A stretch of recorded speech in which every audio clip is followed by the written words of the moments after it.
De acuerdo, vamos a iniciar el día de hoy la clase. Nos toca ver parte de lo que son los organismos indicadores de la calidad del agua.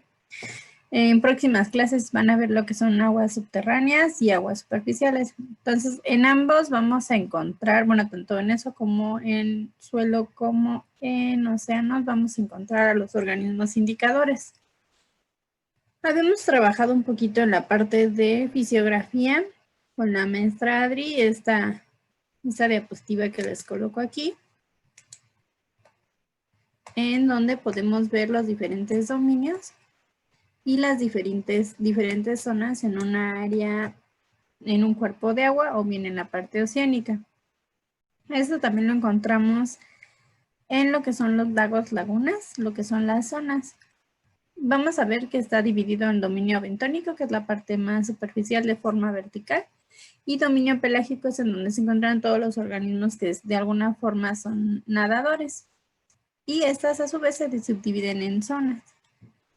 Y de forma horizontal vamos a tener los diferentes, las plataformas continentales, la luz de elevación continental, la llanura abisal, y la fosa oceánica y todo lo que son las zonas adopelágicas, ¿no?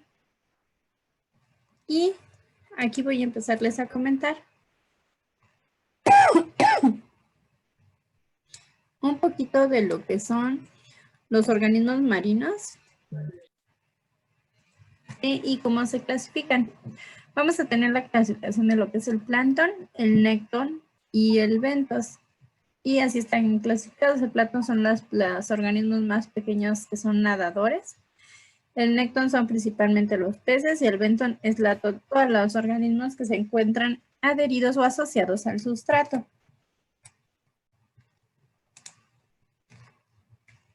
Y vamos a tener que el plancton es el conjunto de organismos, tanto animales como vegetales, que se encuentran en el agua y son capaces de poder desplazarse.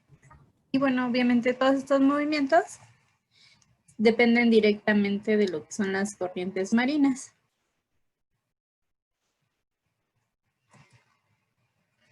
Tenemos, por ejemplo, aquí en plancton, en el zooplancton, que son todos los organismos de plancton animales, como lo que son los copépodos, las medusas, micromedusas, por ejemplo, las larvas de crustáceos también.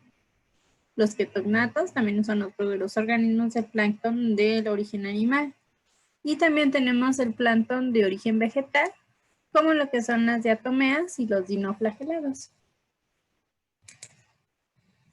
Y bueno, aquí tenemos que el plancton es la parte primordial de nuestra cadena trófica, porque de ellos depende directamente todos los organismos como base de la alimentación, e igual también son uno de los que van a producir la fotosíntesis y por lo tanto la parte también de la oxigenación. Entonces, de hecho, el fitoplancton es el que produce más oxígeno, mucho más que un árbol. Entonces, de ahí su importancia. Actualmente en los sistemas ambientales se están creando ahora lo que son árboles de fitoplancton en zonas urbanas para tratar de oxigenarlas. Entonces, el fitoplancton es algo muy, muy importante y fundamental en nuestro planeta para poder regular esta parte.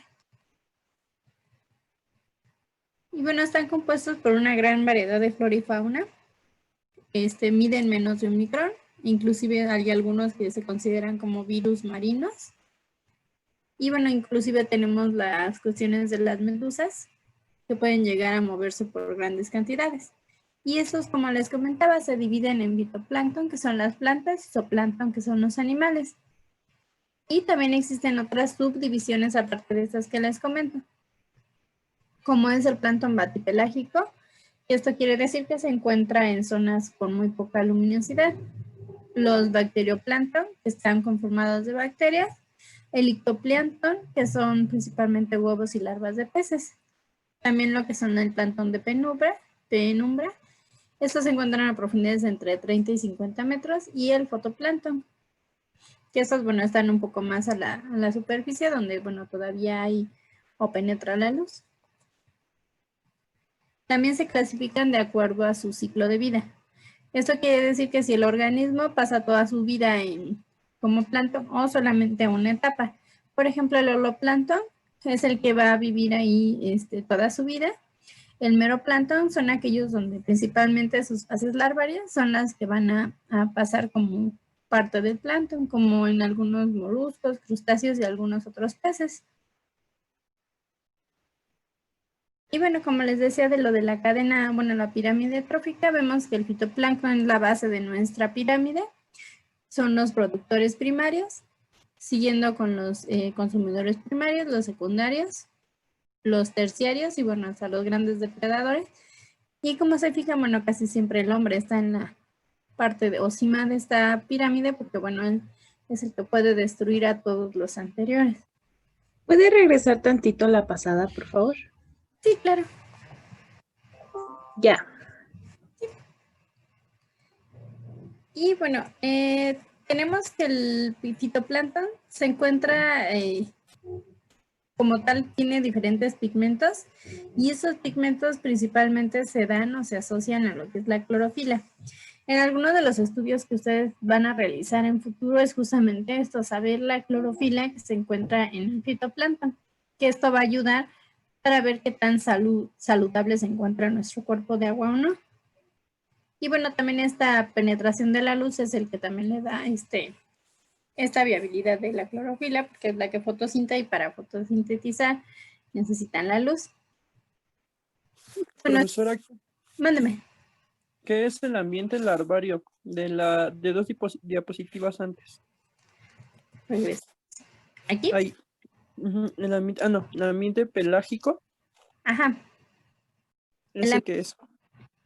El ambiente pelágico es aquel ambiente en donde se encuentran todos los organismos que están nadando. Me voy a regresar tantitito, ¿eh? En esta parte, aquí ves lo que es el dominio pelágico. Es todo donde hay organismos que se encuentran nadando. Ese es el dominio o el ambiente pelágico. Okay. Sí. Y bueno, tenemos también que esta parte de la fotosíntesis es importante para lo que son los ciclos en la parte de los cuerpos de agua. Y bueno, aquí ellos también es importante que ellos saber que el fitoplancton es uno de los que reciclan principalmente en el ecosistema marino lo que es el carbono orgánico. Entonces el fitoplancton es bastante importante en todos los ambientes acuáticos. Y justamente pues, por su importancia también existe una gran variedad de especies de los mismos. Y bueno, los principales grupos que tenemos son las diatomeas y los dinoflagelados. Aquí tenemos principalmente lo que son las diatomeas. Y por aquí hay un dinoflagelado. Ellos son típicos porque se les ven unas como colitas. Por eso que se les conoce como flagelos. Y bueno, cuando se dan las condiciones adecuadas, las poblaciones crecen muy rápido. Entonces también por ello son unos excelentes indicadores de la calidad del agua. Y bueno, también ellos se renuevan entre 1 a 3 días. Entonces, se fijan, son organismos que son buenos indicadores por lo mismo de su renovación y bueno, también por sus poblaciones altas, que también las puedes tú manipular sin afectar al ecosistema. Y bueno, las diatomeas también poseen una gran variedad. Ayudan justamente a la flotación en el agua.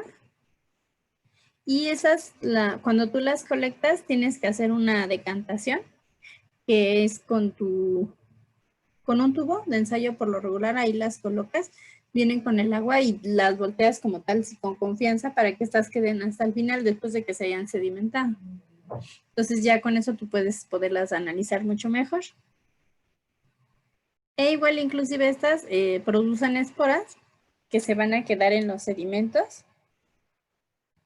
Y posteriormente, si colocas estas esporas en los sedimentos, pueden llegar a crecer y reproducirse nuevamente. Entonces, formulan estructuras que resisten a la desecación y pueden volverse a formular. Entonces también estos organismos, bueno, son bastante buenos como indicadores.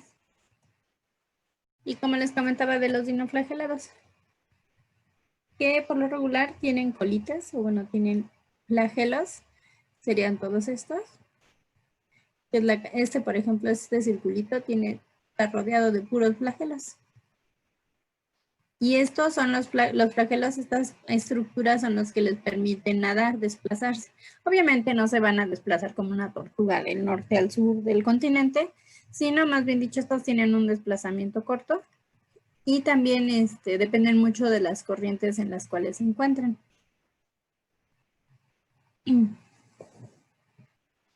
Y bueno, cuando encontramos muchos nutrientes, estos pueden formar agregaciones. E inclusive pueden los dinoflagelados hacer que el agua se vea de color. Y inclusive hay ciertas especies que su coloración es de color rojo. Entonces es las que dan o se conocen como las dichosas mareas rojas, es causada por estos organismos. Entonces, ¿ustedes qué han escuchado de las mareas rojas?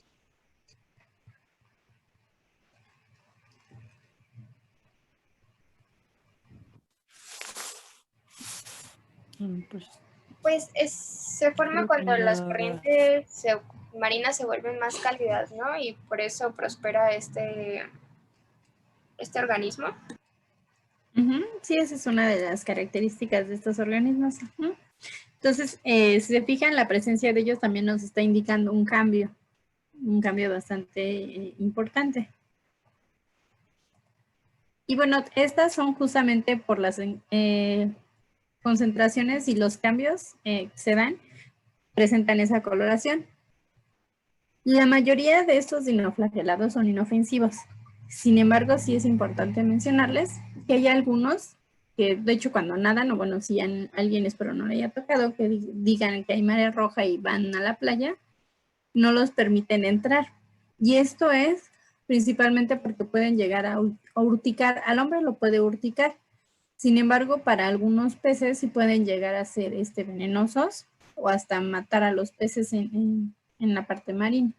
Entonces no son tan buenos para los ecosistemas, pero sin embargo sí es importante mencionarles que es un fenómeno natural y común en los ecosistemas acuáticos, justamente por estos cambios.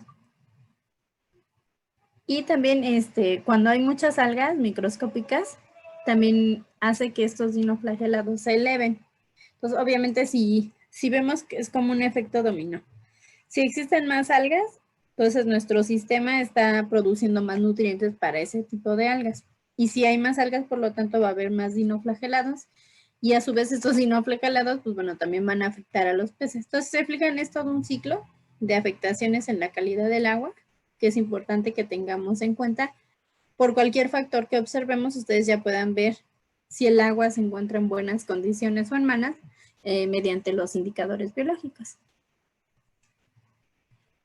Y bueno, existen muchas, como les comentaba, algunas que son dañinas, inclusive, bueno, con toxinas venenosas o inclusive mortales para los peces. Y esto se debe porque contienen diferentes sustancias nocivas, que es, por ejemplo, el veneno paralizante de los mariscos, el diarreico, bueno, como saben, a veces comemos mariscos y nos caen mal, bueno, es parte o culpa, digamos, un poquito de lo que es la parte de los dinoflagelados. El amnésico, el neurotóxico para el marisco y los de microsistimas. El último es más porque causa como picazón en la piel. Y eso es hablando del puro fitoplancton. Ahorita ya pasándonos a lo que es el zooplancton, ya vimos que son los organismos animales que se encuentran en los cuerpos acuáticos. Y aquí de ellos encontramos desde que son herbívoros, omnívoros o carnívoros. Y bueno, obviamente ellos son la segunda parte después del fitoplancton de la cadena alimenticia. Igual su cadena de ellos entre ellos solamente es bastante compleja. Y dentro de los ejemplos de ellos tenemos, por ejemplo, la pulga de agua, por mencionarles algunos. Y están principalmente determinados por los crustáceos, copépodos, eufósidos, anfípodos y, bueno, varios tipos de larvas. Nosotros en la clase les vamos a compartir unas tablas de identificación y es por eso que a lo mejor va a ser un poco tediosa esta clase para los organismos, pero ustedes van a tener que identificar sus antenitas, sus patitas, para poder identificar hacia qué grupo nos estamos dirigiendo. Y eso es con el fin de conocer qué tipo de calidad de agua estamos trabajando. Entonces vamos a hacer, acabando ahora sí que aguas superficiales, vamos a hacer una pequeña práctica con indicadores biológicos. Obviamente, lamentablemente estamos en pandemia, todavía no podemos regresar. Entonces las vamos a mandar o compartir imágenes para que ustedes puedan identificarlos y sacar un aproximado de la calidad de agua de algún cuerpo que estemos analizando. Y bueno, para eso necesitan identificar todo este tipo de zooplancton. Y vamos a ver que también existen invertebrados en ellos, como lo que son los querognatos, lo que son medusas, ctenóforos, poliquetos, que bueno, los poliquetos son más como tipo gusanitos. Los ctenóforos son como, bueno, parecen como tipo cucarachitas. Y ustedes van a irlos viendo y les vamos a ir ayudando para que ustedes los vayan identificando. Y dentro de los de zooplancton, vamos a tener clasificaciones dependiendo del organismo, como son los protozoarios, cuerpos de una sola célula, los foraníferos, que viven en el agua de mar, principalmente en las zonas tropicales y subtropicales. Y los ciliados, estos son organismos que van a tener muchos, pues ahora sí como su nombre lo dice, muchos cilios, muchos pelitos, por decirlo mal hablando. Y esas son las clasificaciones del plancton. Y bueno, el ejemplo de estos tenemos los huevos de copépodas, de la sardina, por ejemplo, de la anchoveta también. Y bueno, lo que son las medusas, también tienen larvas que se llaman eufausidos y estos viven también en el agua. Entonces, bueno, en zooplancton hay muchísima biodiversidad, principalmente por lo que son los peces. Y también se da mucho esto, el éxito de las pesquerías gracias a este zooplancton, porque los colocan y bueno, los pueden pescar más fácilmente. Y justamente aquí vemos el ejemplo de las larvas. O sea, si se dan cuenta, son organismos que son no tan fáciles de observar. Tenemos que verlo por lo regular con una lupa. Nosotros en esta materia les pedimos una lupa de relojero. Y es justamente porque en campo ustedes tienen que ir buscando la muestra y buscan a estos organismos. Y bueno, tenemos ya también organismos gelatinosos, la mayoría conocidos como medusas, hidrozoas. Y bueno, estos pueden o tienen la posibilidad de nadar. Son por lo regular predadores de los copépodos o de los huevos de peces. Y bueno, existen de muchísimos tamaños, inclusive del tamaño de una cubeta, por ejemplo, que son los cubozoas. Son medusas muy, muy grandes. Y bueno, ahí tenemos el ictioplancton, donde estaríamos ya hablándonos, metiéndonos totalmente a lo que son los huevos y las larvas de los peces. Y bueno, bien, todos los huevos de los peces son microscópicos, por eso son considerados como plancton. Y estos huevitos, cabe destacar que pueden llegar a durar desde lo que son horas en el plancton hasta más de una semana. Entonces, ¿Son los que salen en la película de Nemo? el ictoplancton. ¿O es su clase de huevos? Sí, exactamente. De hecho, sí salen ahí. Estaba pensando dónde salen, pero sí salen. Sí, que ahí salen corriendo, ¿no? Sí, se los comen las ballenas también. Entonces, después de ahí, ya continuaríamos con el nécton. El nécton son todos aquellos que nadan. Y bueno, ya saben que ahí tenemos una gran variedad. Desde lo que son peces, cefalópodos, aves, inclusive las consideran los mamíferos, los pulpos, los calamares. Todos esos organismos son parte de lo que es el nécton. Y bueno, sabemos que son un montón. Y también tenemos inclusive lo que son los peces abisales, los batipelágicos, que son de las zonas donde no hay luz. Todos ellos todavía se consideran del nécton. Y estos, como saben, a comparación del plancton, estos se desplazan a grandes cantidades, tienen una gran movilidad, pero tienen limitantes, ya sea por las temperaturas, por la salinidad del oxígeno o por las condiciones de alimentación. Es por eso que también ellos son considerados buenos indicadores, porque no pueden llegar a cambiar de temperaturas porque o mueren todos o se reproducen mucho. En la salinidad también, de hecho, hay peces que del mar pasan a los ríos, que son los que van brincando y para buscar dejar o bueno, ir y reproducirse. Entonces también son muy buenos indicadores. Y bueno, ellos también tienen ciertas características para que su movilidad sea mucho más ágil, como lo que es el cuerpo alargado, los miembros que se transforman en aletas como tal para nadar mucho mejor, los pisciformes, que no es otra cosa que como el delfín, que tiene esta forma, que digamos que son como forma de cañón. Esa es la forma pisciforme. También las coloraciones en los nécton es también importante, al igual que la flotación, que tanto flotan. Profesora, Ujú. ¿un pulpo entraría dentro de esta clasificación o dentro de los gelatinosos?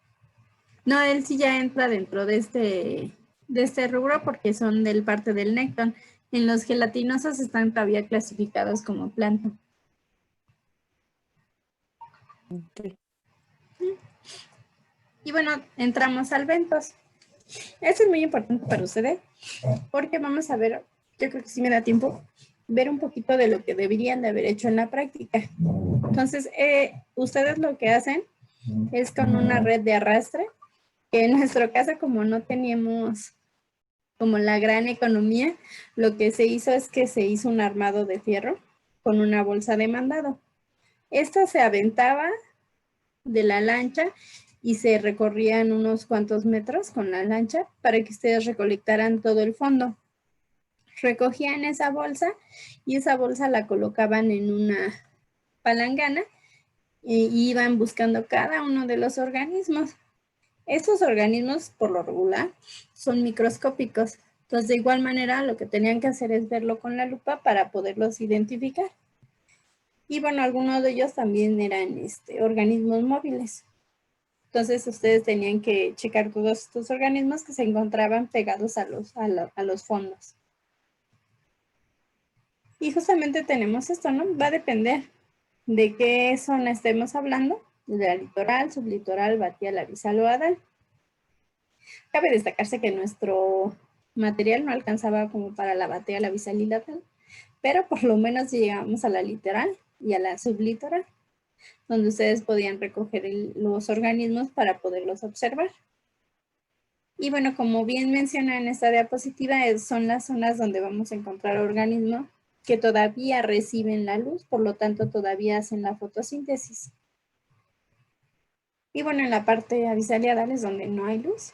Lamentablemente, pues ahí no nos alcanzaba para hacer el muestreo. Y las características de estos organismos, bueno, van a depender mucho del sustrato en el que se encuentren, la luz que logren tener, el hidrodinamismo, que es el movimiento que tengan en el agua, si cuentan con flagelos, cilios o alguna estructura que los ayuden a moverse en el agua. También el oxígeno va a detonar su presencia o ausencia, igual que las sustancias nutritivas. Y aquí tenemos ejemplos de algunos de ellos. ¿Cómo los van a observar? Si se fijan, la mayoría son microscópicos. Este está maximizado. Y aquí vemos algunas de las diatomeas que podrían observar en el sustrato pegado a la parte del bentos. Y algunos de los cilios marinos también. Y aquí flagelados. Pastos marinos también podemos encontrar tipos vegetales. Aquí lo que son los corales, diferentes poliquetos o nemátodos. Aquí observamos. Algunos que otros, por ejemplo, este es un lenguado que también se encuentra adherido a los sustratos, también podríamos encontrarlos. Las estrellas de mar, varios tipos de crustáceos, eso sí, inclusive sus larvas. Entonces hay muchos organismos que están asociados al bentos. Y bueno, justamente ya con diagrama para poder identificar, aquí vemos fitoplancton, diatomeas, flagelados en esta zona, lo que es el zooplancton, toda esta zona, todos los nactantes o los que son de la zona pelágica. Y en estos fondos podemos ver desde lo que son los erizos, los ofiuros, que son un tipo de gusanos, el pez, algunos tipos de peces, algunos corales, en toda la parte bentónica. Ya ejemplificando qué tipo de organismos encontramos en cada una de las columnas y de las subdivisiones. Y bueno, vamos a ver justamente los bioindicadores. ¿Qué es un indicador biológico para ustedes?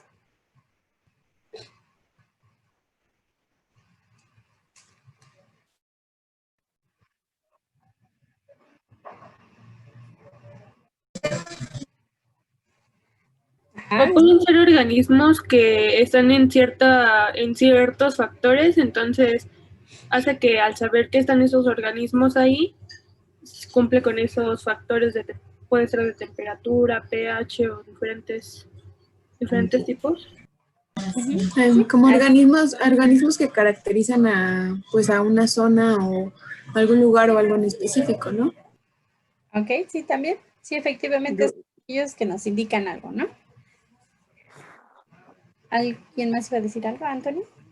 Ajá, creo que es un parámetro, ¿no? De datos pueden ser organismos o nutrientes que se encuentran en determinado lugar o zona para que en base a ellos podamos determinar las características de ese lugar. Sí, efectivamente, de hecho, gracias a esos organismos podemos determinar varios de los factores que se encuentran ahí. Entonces tenemos como tal una definición de lo que es un indicador biológico. Y este va a ser un indicador consistente en una especie, sea vegetal, hongo o animal, que esté formados por diferentes grupos o agrupaciones de ellos, y cuya presencia o bueno, también ausencia nos va a dar la información de ciertas características ecológicas, o sea, del ambiente, físicas, químicas, microclínicas, biológicas y funcionales del ambiente, e inclusive el impacto que tengan esos ambientes. Y bueno, nos va a dar muchas características, como bien ustedes lo comentaron. En resumen, serían todas estas características que nos van a dar todos estos indicadores. Y bueno, hay algunas especies indicadoras que nos sirven, que son como restauradoras, o más bien dicho, como bioremediadores de los sistemas. A veces llegan a entrar en función cuando el sistema de forma natural lo necesita. Entonces tenemos aquí los diferentes grupos de indicadores que podemos tener, o más bien dicho, que se han estado utilizando. Uno típico son las bacterias, como ustedes saben. Se toma la muestra del agua, se hacen los cultivos, se hacen los diferentes medios de cultivos y sus diferentes sembrados para conocer qué tipo de especies se encuentran en el sitio. Las ventajas de esto es que ya está muy bien desarrollada este tipo de tecnologías. Nos dice estos cambios de contaminación, pero bueno, es principalmente enfocado para lo que es la contaminación fecal principalmente. La desventaja de este sistema es que es muy focal, o sea, tiene que ser solamente, si tú muestras en un punto exacto y a lo mejor, por ejemplo, cuando vamos a Yipantla, está la cascada. Cuando bajas de la cascada, si tomas una muestra, te va a dar ciertas características. Nosotros hacemos por lo regular 3 puntos de muestreo. Arriba de la cascada, debajo de la cascada y a unos metros de la cascada. Y ahora les platico el chisme. Después de la cascada hay unos puestecitos de comida y de ropa. Pasando esos puestos, atrás hay una descarga de aguas negras. Entonces, por ejemplo, ahí, si tú tomas el punto de muestreo antes de esa descarga de aguas negras, pues te va a salir que no hay ninguna contaminación. Sin embargo, si tú te mueves a posterior a esta descarga, pues obviamente te va a salir que está totalmente contaminado. Entonces es la desventaja de este tipo de organismos indicadores. Sin embargo, bueno, también tienen sus ventajas. Tenemos otros tipos de organismos que son los protozoas. También ellos son estudiados y se han sido utilizados como indicadores. Ellos nos van a dar primero principalmente los cambios, los rápidos cambios del sistema, si tuvo algún cambio drástico, y principalmente nos da los valores apróbicos, que están muy bien conocidos y son de fácil muestreo. La desventaja de esto es que existen muchos tipos de taxones de protozoarios. Esto quiere decir que hay muchos organismos y que, bueno, por alguna característica, por ejemplo, este flagelado y este ciliado, son difíciles de poder identificarlos hasta especie. Entonces, tienes que tener un buen especialista para que te los pueda identificar. Y con eso, bueno, pues tú puedas también saber qué tipo de medio se desarrolla esa especie. Sería la desventaja, pero es un fácil muestreo. Tenemos el fitoplancton, como se los platicaba hace ratito, eso de la parte vegetal. También él es utilizado para ver estos indicadores en el ambiente. Ellos son tolerantes a la contaminación. Está muy bien documentada esta parte. Y son utilizados para poder conocer lo que es la eutroficación o incremento de turbidez en los sistemas. ¿Se acuerda alguien qué es eutroficación?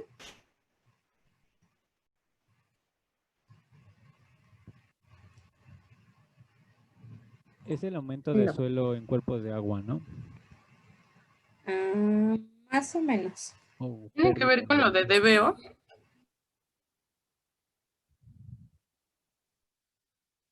Ok, exactamente. ¿Quién fue el que me lo dijo, Ángeles? No. Sí, efectivamente. Gracias.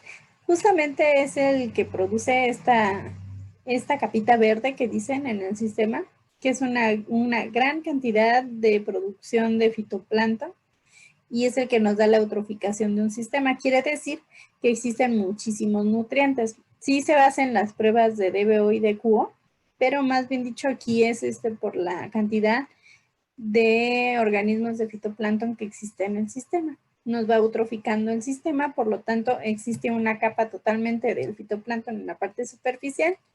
Y como saben, bueno, no solamente ellos usan la luz, entonces hacen que todo nuestro sistema no penetre la luz y todo lo de abajo empiece a morir. Haya mucha materia orgánica, muchísimos nutrientes y nuestro sistema decaiga. Entonces, estos fitoplancton nos ayuda a identificar dónde hay eutroficación. De hecho, desde que llegas a un cuerpo de agua y lo ves todo verde, dices, "Ay, está eutroficado". Entonces, es un buen indicador. La desventaja nuevamente es la parte de la problemática de la clasificación. Existe una gran variedad, entonces es complicado su identificación, necesitas un especialista. Y bueno, para contaminaciones muy, muy severas, pues no se podrían utilizar pues, por la gran diversidad de fitoplancton que puedan llegar ahí, estar ahí, y pueden indicarte que hay muchísimas causas de esta contaminación, siendo que pues no atiendas la principal. Y bueno, tenemos los moluscos y los invertebrados, que también nos van a ayudar justamente a la identificación de qué tipo de, cómo se encuentra nuestro sistema. La ventaja de ellos es que ellos forman un hábitat como tal en ciertos lugares, son especies que son sedentarias. Y bueno, si tú muestras en ese lugar, este organismo pues no es que vaya de paso, sino tuvo ya que pasar en el sistema un cierto tiempo, ya sea de contaminación o bien de biorremediación, por lo cual puede estar presente.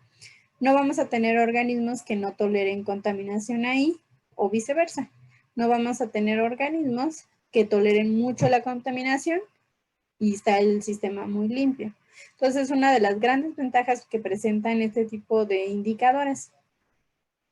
La dificultad es, bueno, tenemos la parte del muestreo, que bueno, a veces para lo que es la parte de la colecta es un poco compleja, y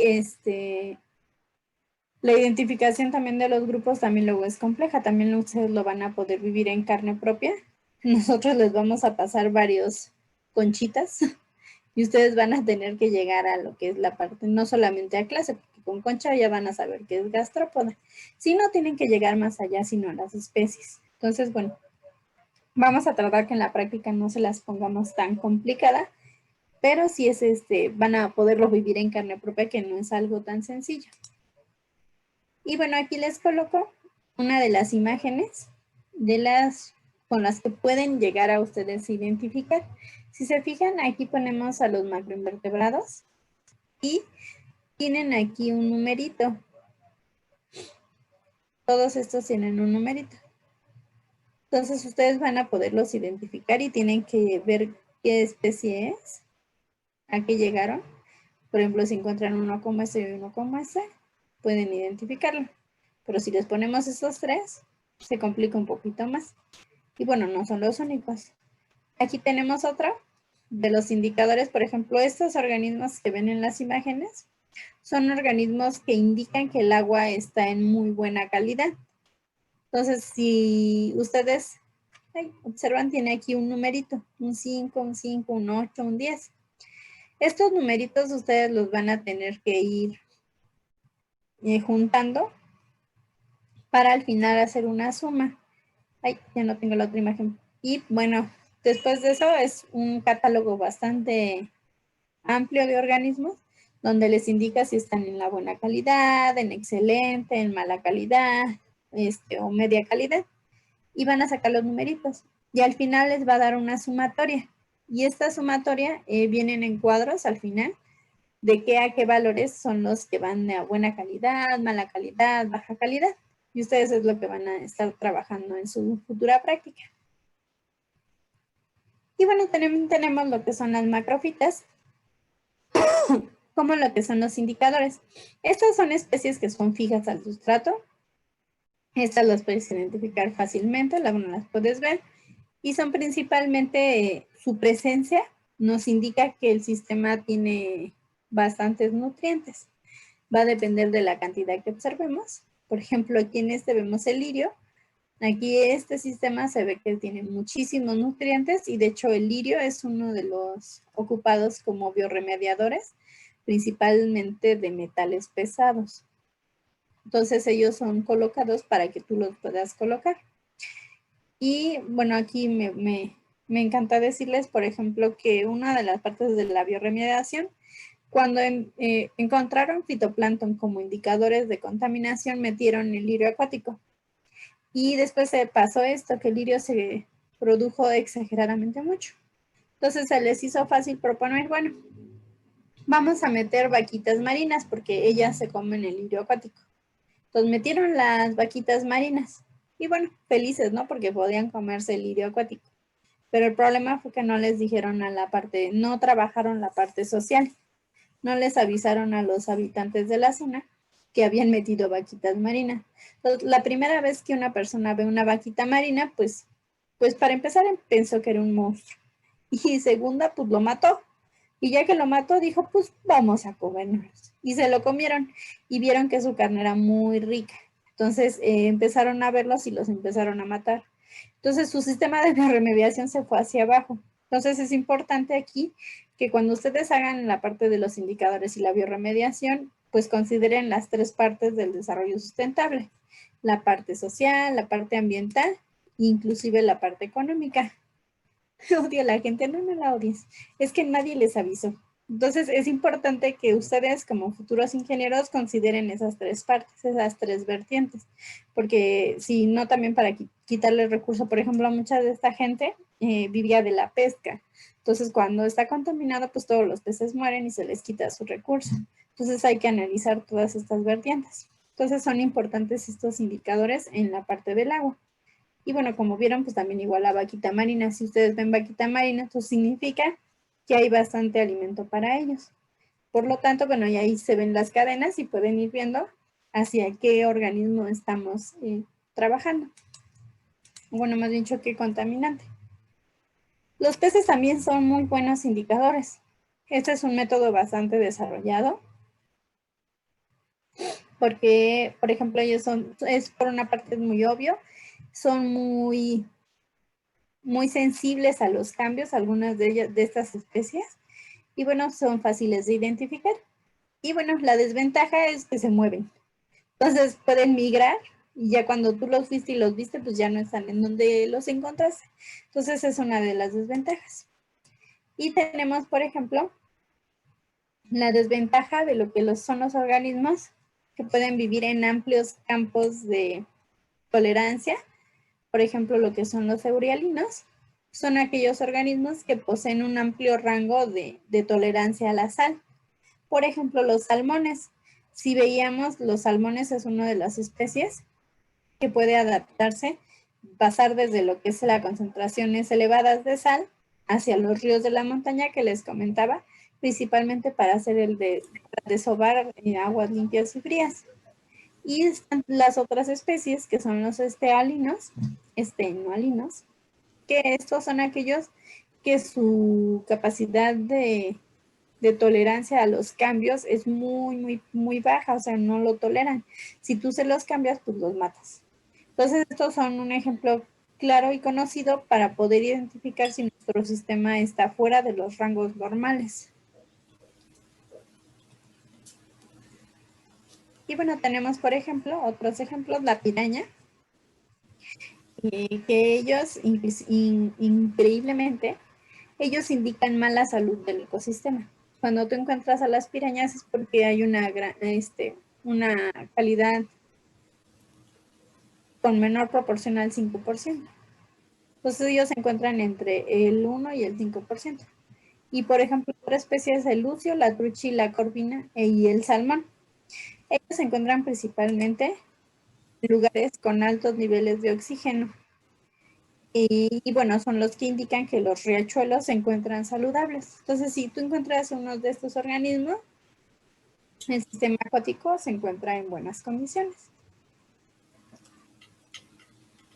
Y tenemos diferentes tipos de bioindicadores dependiendo del grado de sensibilidad. Tenemos los muy sensibles, poco sensibles y los resistentes. También los que son por el tipo de respuesta que tengan. Si son aquellos que son detectores, no sé, exploradores, centinelas, acumuladores y organismos del test o ensayos. Entonces, también se clasifican de esta forma. Igual por la posibilidad de medida. Desde los que son los bioindicadores, tal que al verlos vas a saber cómo está nuestro sistema. Los que son los biomonitoreos, que estas van a tener que estar presentes si ya hay una acumulación de cierto material. Y bueno, igual nos dan los biomonitores positivos o activos, que bueno, pueden ser naturales o alguno que llegó al sistema nuevo. Entonces, hay diferentes clasificaciones. Y bueno, tenemos que analizar aquí un poquito lo que es la biomagnificación y bioacumulación de los sistemas. Porque puede ser que el sistema esté bien, como en los peces principalmente, pero si bioacumulan la contaminación, pues al final cuando ese pez se lo come va a haber una cadena de afectación a los humanos. No sé si hasta aquí tengan alguna duda o pregunta.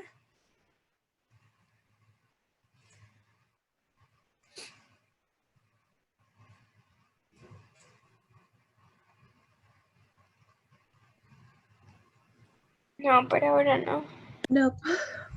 Muy bien. Ahora les voy a hablar de algo triste. Vamos a tener que tocar un poco el tema del viaje de prácticas. Esto quiere decir que les voy a resumir un poquito de lo que se vive en la práctica con el fin de lo siguiente. ¿Se acuerdan que tienen que entregar un informe de práctica? Por lo menos teórico.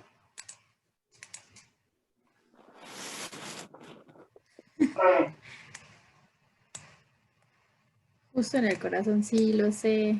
Yo también me encantaría poderlos llevar. De hecho, mi idea era poder ir bueno, más bien dicho, no era.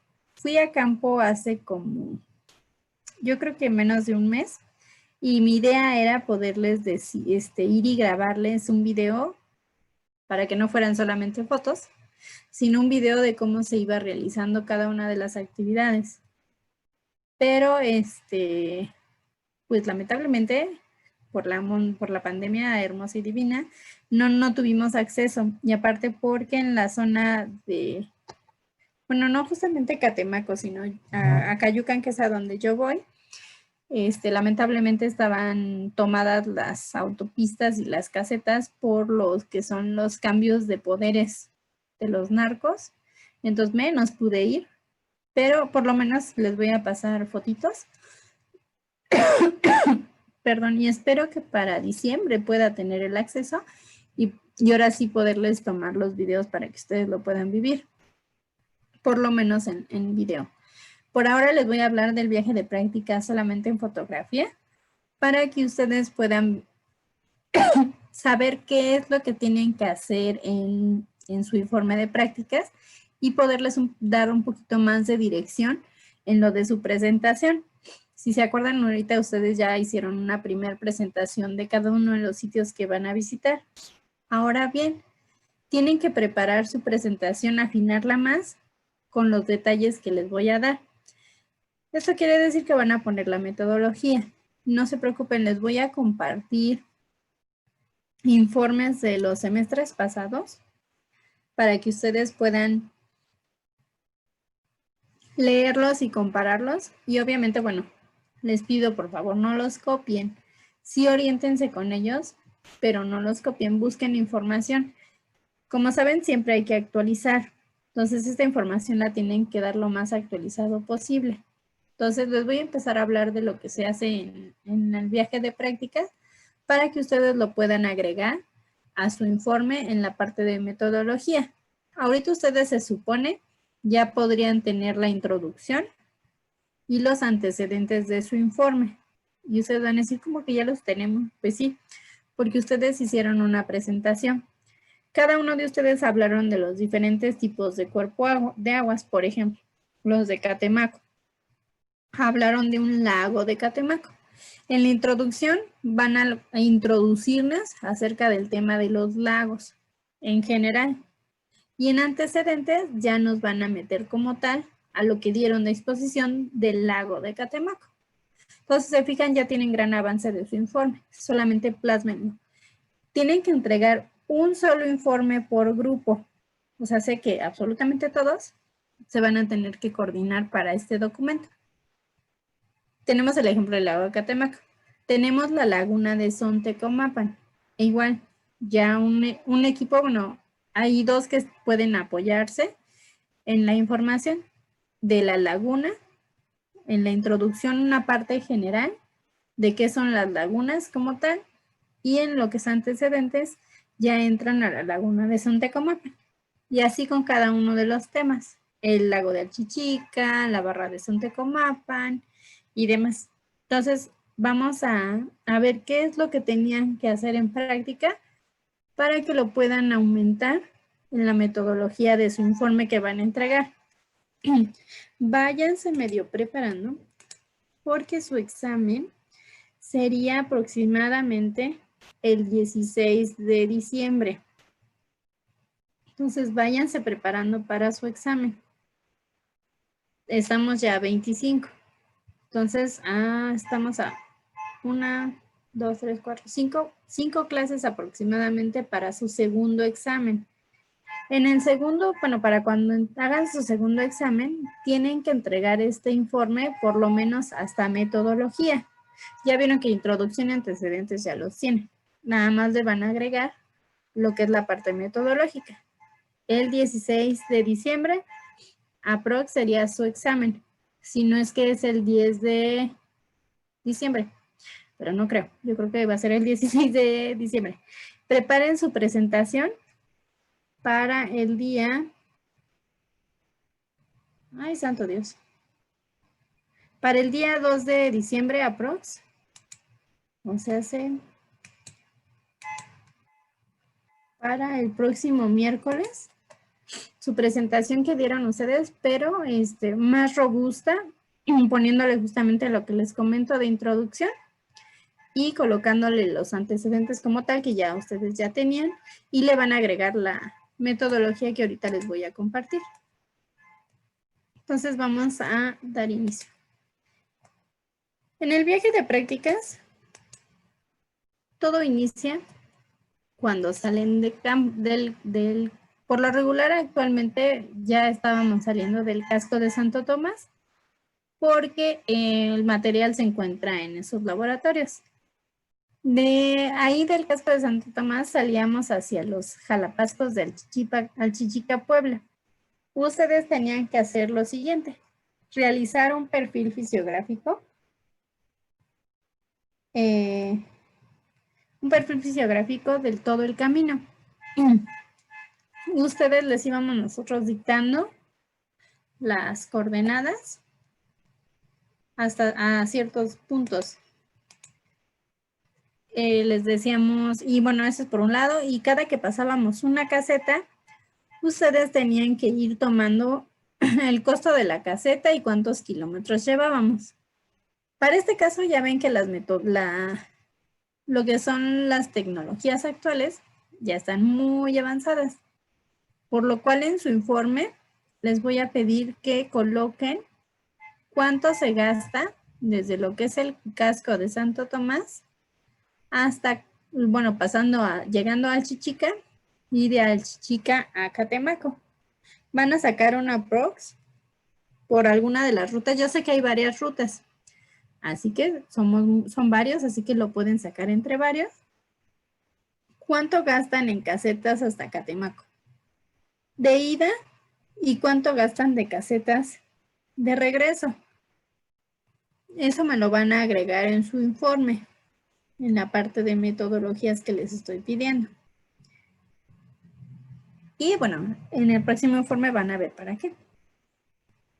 Entonces, aparte de tomar las casetas y el dinero, les íbamos diciendo los perfiles. Por ejemplo, cuando había un cambio de sucesión ecológica de pastos a matorrales y de matorrales a bosque, nosotros le íbamos dando una coordenada justamente en esos cambios para que ustedes pudieran hacer su gráfica de estos perfiles. Entonces, bueno, este perfil fisiográfico por esta vez se van a salvar al hacerlo, pero no se salvan de tomar las casetas y el kilometraje, porque eso lo pueden hacer por las tecnologías actuales. Maestra, una pregunta. Sí, dime. Hay que decir, por ejemplo, seleccionamos una ruta y hay que decir cuántas casetas hay en esa ruta. O, sí, exactamente. Por ejemplo, me acuerdo que en SIG, es que me acuerdo que en SIG había uno, creo que se llama SACB. Entonces ahí uno le ponía la ruta y ya la calculaba, creo que incluso cuántos litros de gasolina o sea, el costo, ¿no? Sí. Pero creo que no decían las casetas, ¿no? Sí, no, sí, de hecho ese programa está súper bueno para lo de la parte de la gasolina y considerando que aquí es diésel porque es camión y igual el kilometraje, pero sí exactamente creo que no les dice cuántas casetas ni cuánto cuesta cada una. Entonces, de todas maneras, si conoces ese programa pueden colocarlo, pero no coloquen solamente uno, son 25 ustedes, entonces podrían colocar varias metodologías. Ese programa se me hace muy bueno para lo de la gasolina. Y aparte, pues alguien más que vaya colocando las casetas. También hay otro programa, pero ahorita se me fue el nombre, que también lo colocas y te dice cuánto vas a gastar inclusive en todo tu viaje y cuántas casetas pasaste y cuánto costó cada una.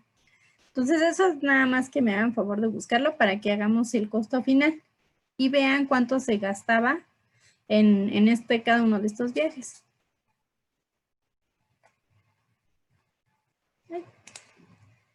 Y bueno, después sí, gracias. No, a ti. Después de ahí, cualquier duda me detienen, ¿eh? Porque ya ven que luego me sigo. No tengan inconveniente en pararme. Teníamos que llegar a lo que es Alchichica, que bueno, también les comento aquí que aunque hubiéramos podido ir a campo, no iban a poder visitar Alchichica porque quedó vetado el lugar. Por el riesgo que se encuentra en la zona, ha sido muy peligroso, entonces por lo tanto se descartó. Ahorita lo podemos manejar porque pues no están yendo de forma presencial, pero sí lo pueden analizar.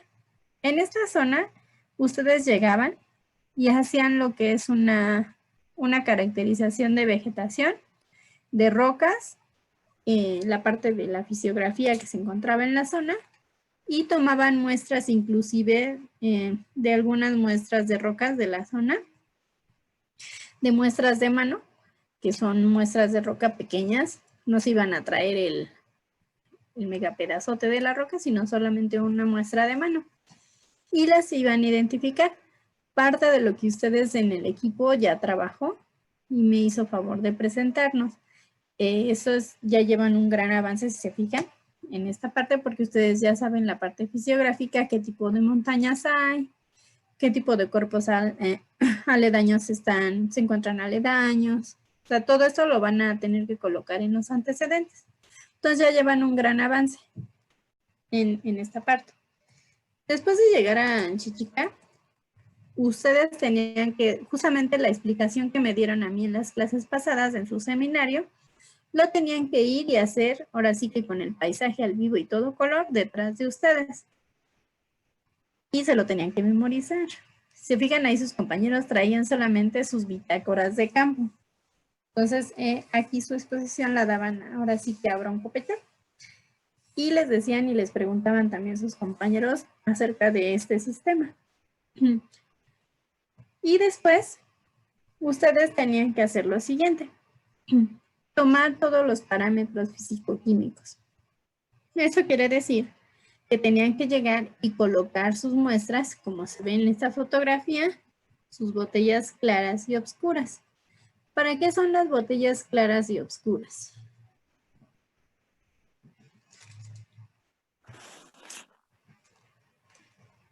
Para medir la respiración de los organismos que viven ahí. Pues, ¿era para el oxígeno disuelto? Oxígeno suelto, sí. Para que no aumente la población de lo que esté viviendo en las botellas, ¿no?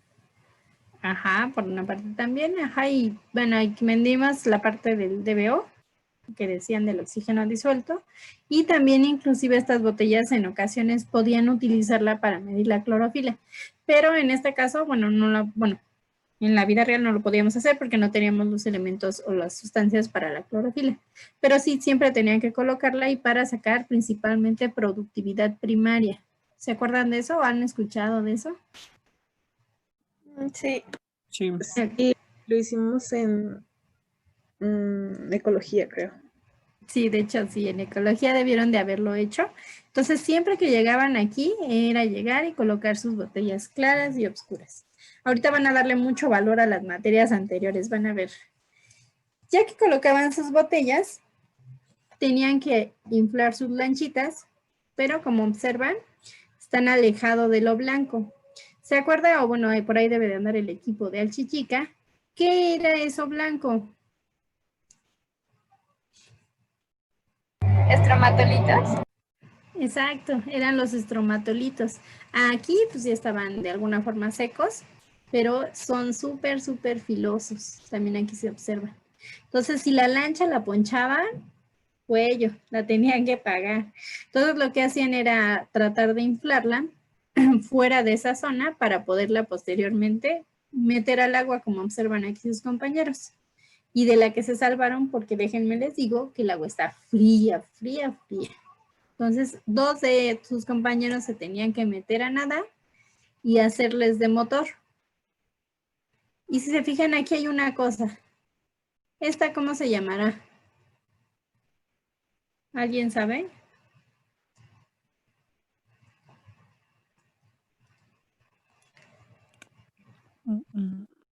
¿Nunca la utilizaron en ecología? No. Bueno, es una botella de Bandor. Esta es una botella original, o sea, comprada, ¿no? Pero nosotros no utilizábamos esa, utilizábamos una hecha justamente por el maestro Barban, que era un tubo de PET con dos pelotas. Y estas pelotas a su vez agarradas de la parte superior, que con un peso cuando caía, las pelotas se cerraban y ahora sí que tomaban la muestra del agua. y estas son utilizadas principalmente en lo que son los fondos. Entonces ustedes tenían que tomar muestras superficiales y muestras de fondo. Espero que estén anotando todo eso, para agregarlo a su informe y a su siguiente presentación. Tomaban 3 muestras. Tenían una cuerda marcada cada 10 metros. Tenían que entrar a los 10, 20 y 30 metros para tomar sus muestras, tanto de superficie como de fondo. Sin olvidar tomarle temperatura.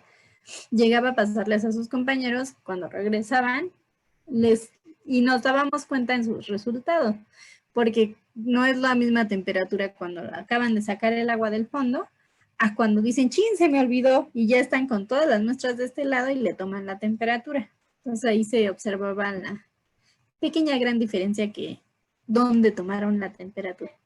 Era muy importante que la tomaran en sitio y tomar esos parámetros. Posteriormente a esto, ya que habían tomado sus muestras, tenían que armar un cuadrante para tomar lo que son los parámetros biológicos. Esto quiere decir que van a capturar a todos los organismos que se encuentren dentro de este cuadro. Y este cuadro, lo bonito, aquí ven que se está hundiendo o qué está haciendo su compañero. ¿Qué está tratando de hacer?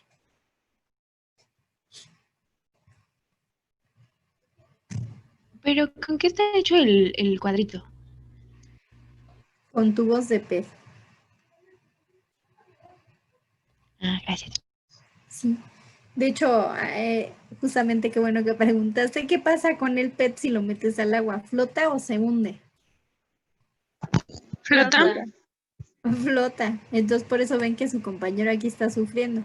Cuando metió por primera vez su cuadrante, el cuadrante le flotó y ahí andaba. De hecho, se fijan, estaba derecho y aquí se ve hasta allá chueco. ¿Cómo se sufre cuando colocaban el cuadrante? Porque flotaba. Entonces, algunos compañeros de ustedes se las ingeniaban y algunos les metían piedritas.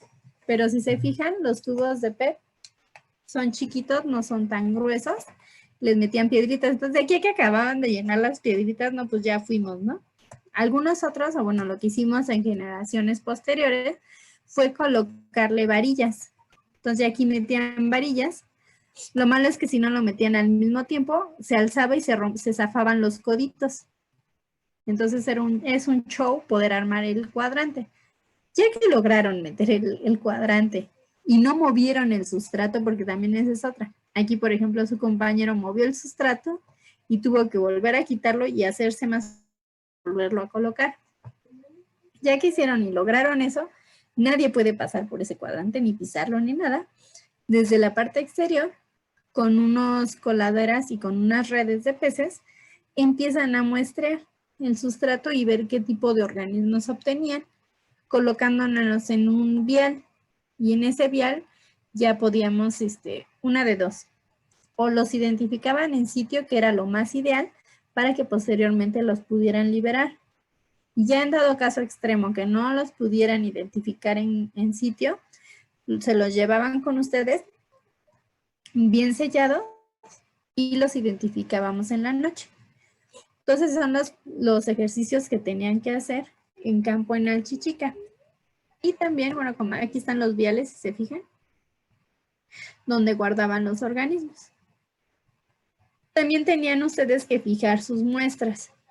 Anteriormente, ustedes tenían que hacer la técnica de Winkler. ¿Se acuerdan de la técnica de Winkler? No. ¿No? ¿No la han visto? ¿No es para la No. demanda biológica de oxígeno? Ajá.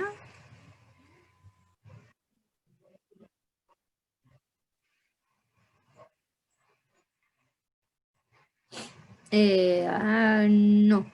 Es la que sí se le ponía ácido sulfúrico, pero esta muestra, no sé si alguna vez lo hicieron con una probeta y con un matraz que lo movían hasta que cambiara de color.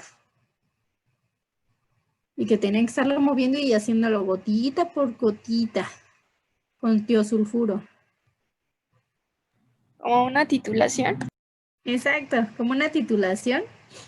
Y es una técnica de Winkler con ciertas sustancias que ustedes tienen que ir preparando para poder medir el oxígeno que se encuentra en esa muestra.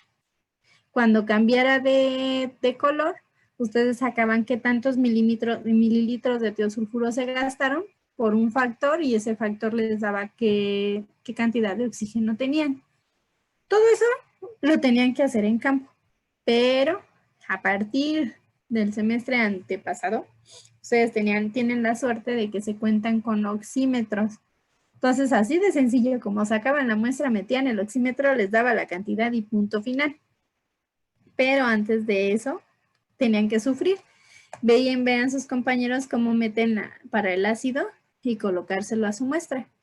Llegaba a pasar, se fijan aquí, su compañera tiene dos propipetas y estas a veces las llegaban a meter al revés de los ácidos y quedaban todas cafés, la muestra ya no servía.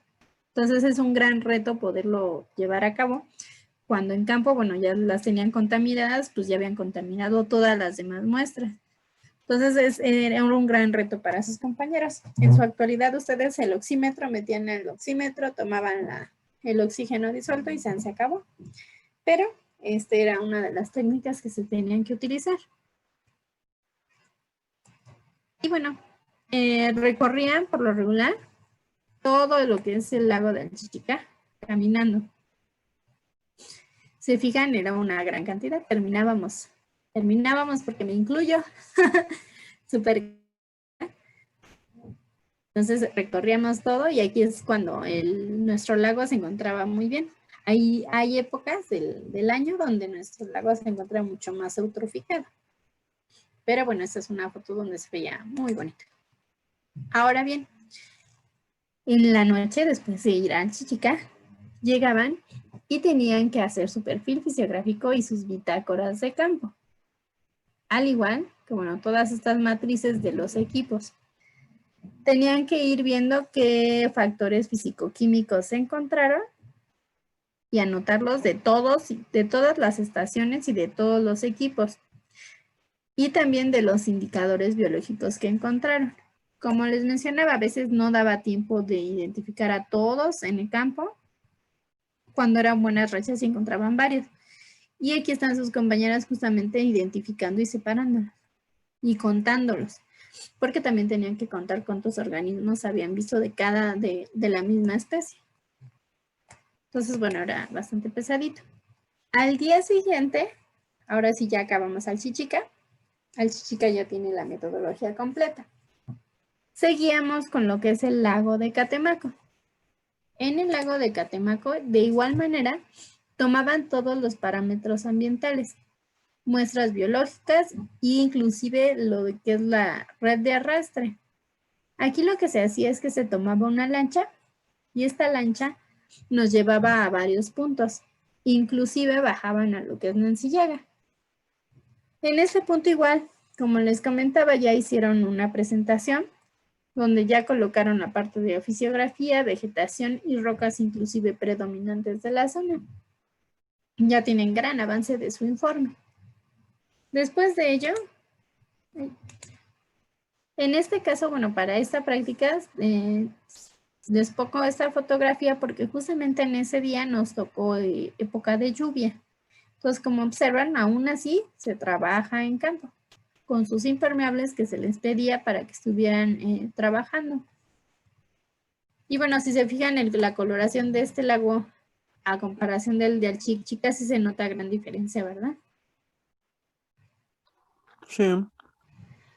Entonces, continuábamos, nos embarcábamos en la lancha y aquí está justamente una imagen del lago. Y no sé si se alcanza a ver la rayita blanca.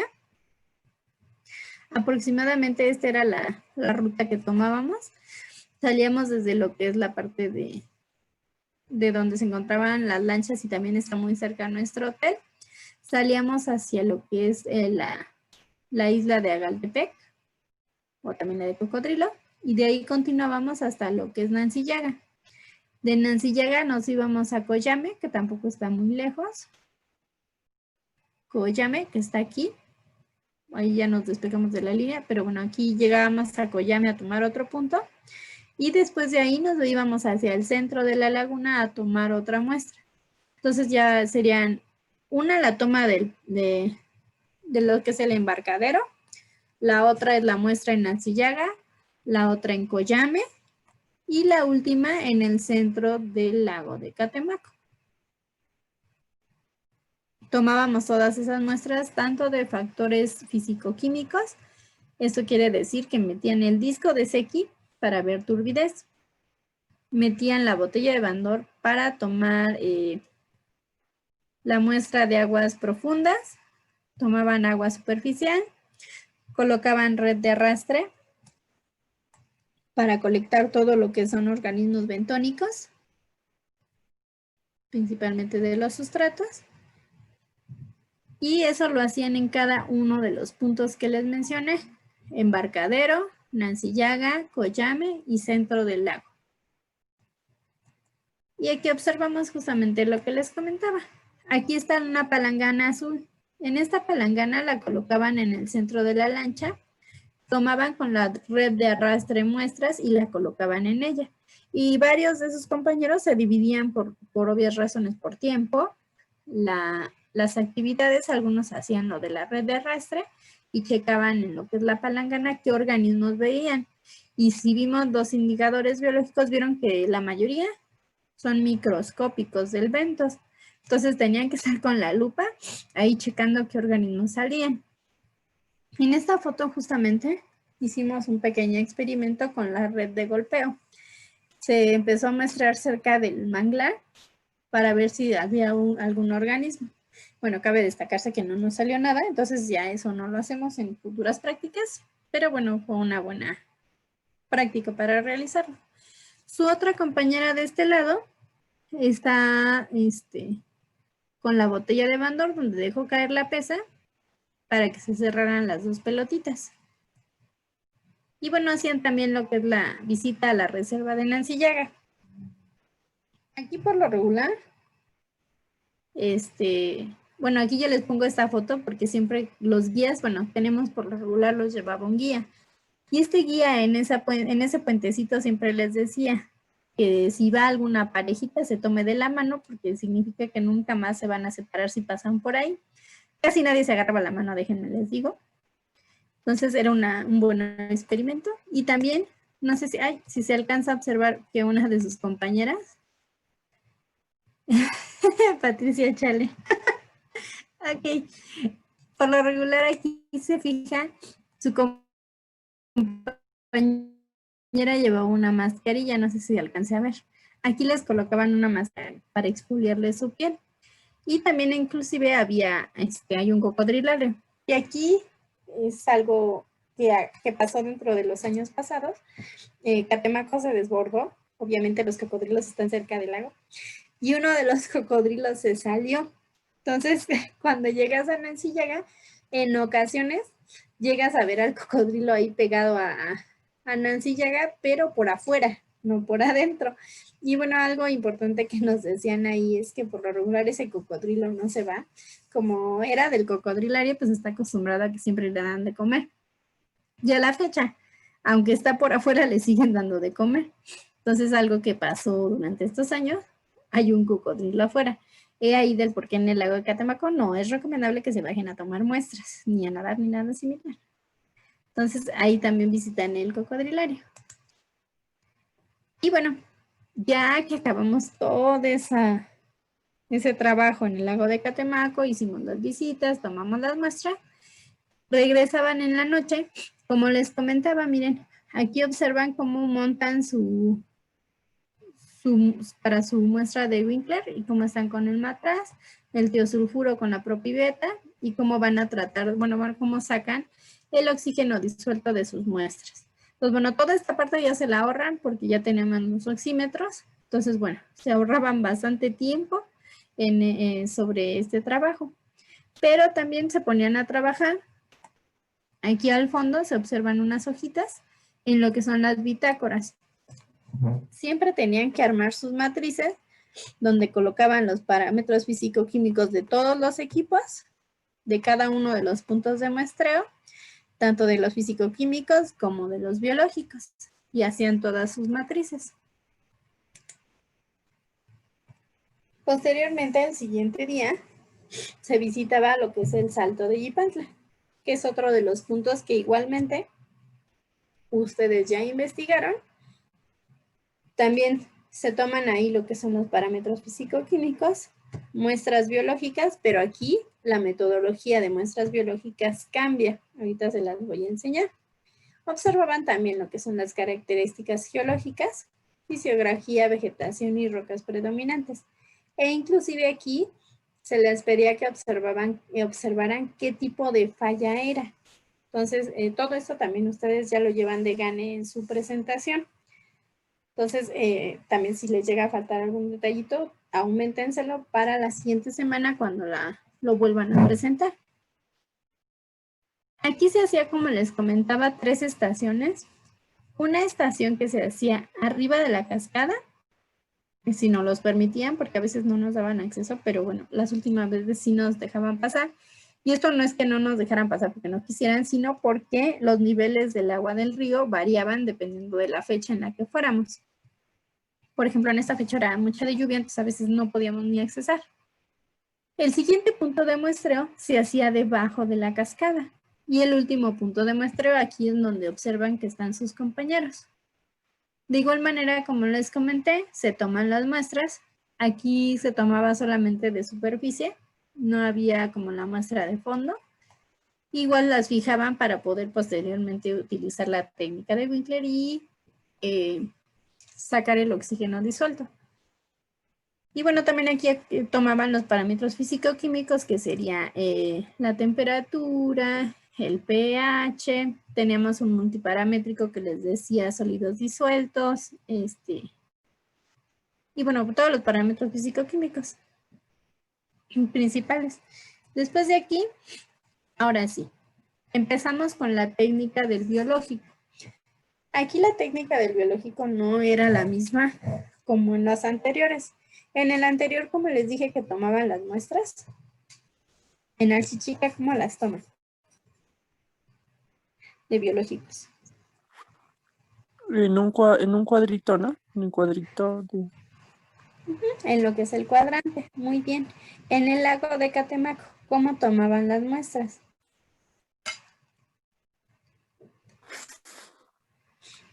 En 3 puntos diferentes del lago. Con una red de arrastre.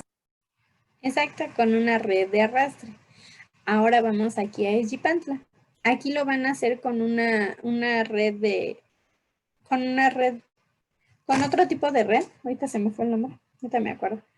En donde ustedes lo que hacían es, aquí ven a sus compañeros, tienen una red que lleva 2 palos de escoba. Y es como si estuvieran barriendo la parte del fondo. De hecho, inclusive a veces tenían que colocar el pie, porque como es río, a veces se la llevaban. Entonces colocaban su pie y iban avanzando.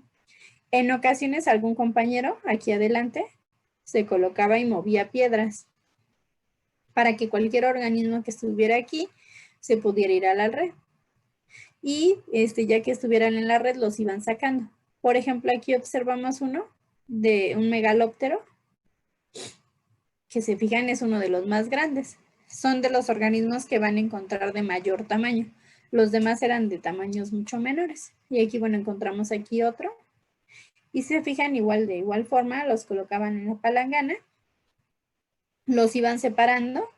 Algo muy importante que sí, siempre les marcábamos que por favor, si no estaban seguros que fuera la misma especie, los separaran, porque a muchos de sus compañeros les pasó que se les hizo fácil, pues aquí encontré 5, los pusieron juntos, y cuando fueron a enseñarlos, pues solo había uno. ¿Por qué creen que pasó eso? Se los comieron. Exacto, exactamente, se los comían. Entonces, cuando nos iban a enseñar, pues ya el depredador se había comido a sus consumidores. Entonces, pues sí, nada más que tuvieran el cuidado de separarlos. E igual también se hacían muestreos con las coladeras, como aquí ven a sus compañeras. Metían la coladera para ir tratando de buscar en el sustrato. Y es otra metodología que pueden utilizar para poderlas sacar. Y bueno, he aquí las guías que les comentaba.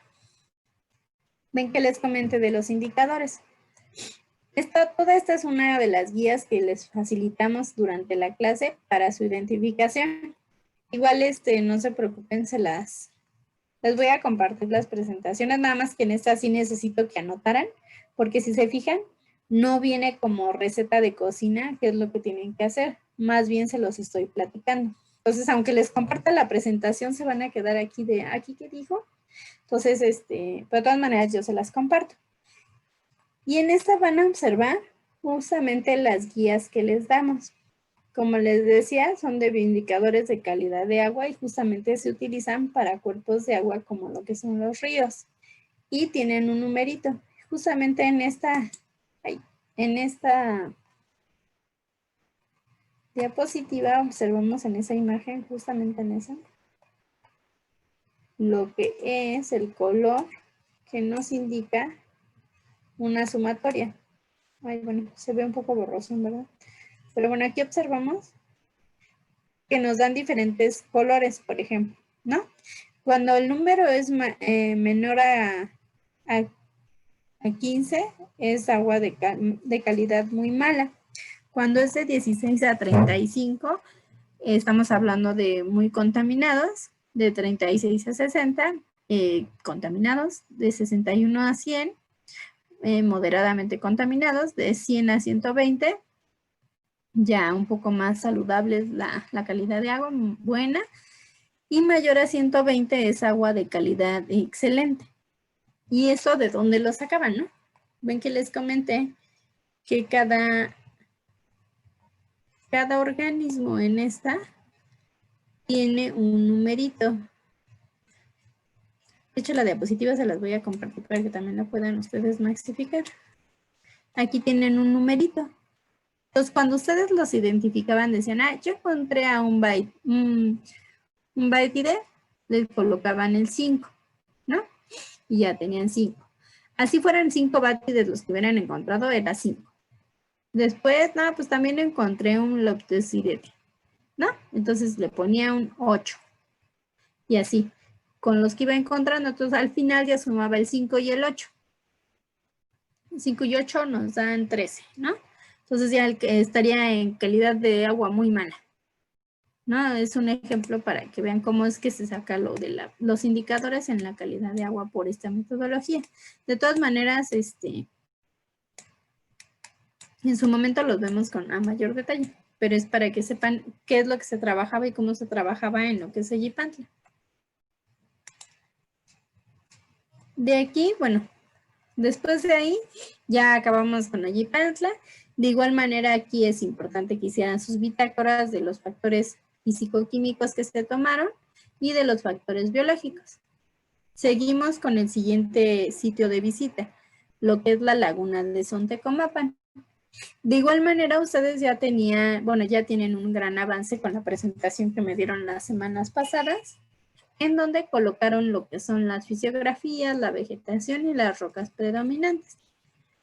De ahí ustedes toman los parámetros ambientales. En ocasiones lográbamos llevar un aparato para tomar la humedad, pero bueno, se nos rompió. Entonces, cuando podíamos lo tomábamos y si no, pues no lo tomábamos, pero si se podía lo tomaban. Entonces van a ver que en algunas bitácoras se encuentran ese dato. También se tomaban aquí lo que son las muestras biológicas y la que son la parte de los sedimentos.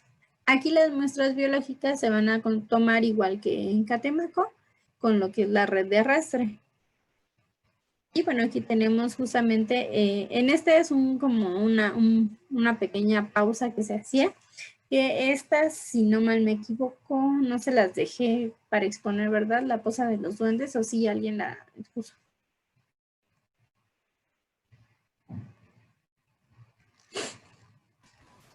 ¿Alguien expuso la poza de los duendes? No, ¿verdad? No, creo que no. No, maestra. Ok. La poza de los duendes se encuentra al inicio de la laguna de Sontecomapan. Esta poza es de agua dulce y por lo regular, si se fijan, aquí también se hacía un pequeño muestreo en donde ustedes armaban el cuadrante. Aquí es un poco más complicado, Si se fijan, aquí se observa mucho más cómo flota el cuadrante. Entonces aquí para hundirlo, igual, se fijan, bueno, apenas se alcanza a ver. Aquí uno de sus compañeros trae un snorkel. Aquí otro de sus compañeros también trae un snorkel, aquí igual. Porque lo que hacían era sumir el cuadrante y empezar a hundirse y tratar de tomar muestras del sustrato. E igual también algunos salían con sus palanganas para poder pasar la muestra. Entonces esto es lo que se hacía en lo que son la Poza de los Duendes. Entonces a los que les tocó Sontecomapan, la laguna de Sontecomapan, van a agregar esta metodología de la Poza de los Duendes. Después bueno, aquí observan la palangana, como les comentaba, donde colocan a sus organismos. Y por lo regular, los sustratos los tomaban con la red. Y algunos otros hacían un pequeño tamizado con la red verde para poder tamizar un poco de los sustratos, dependiendo de en dónde se encontraran, porque en la poza hay zonas donde hay mucho sedimento de tipo rocoso y en otras zonas donde hay mucho sedimento de tipo más arenoso. Entonces ahí era diferente para ver qué es lo que podían llegar a encontrar. Y bueno, ya que acababan con la Poza de los Duendes, nos volvíamos a embarcar.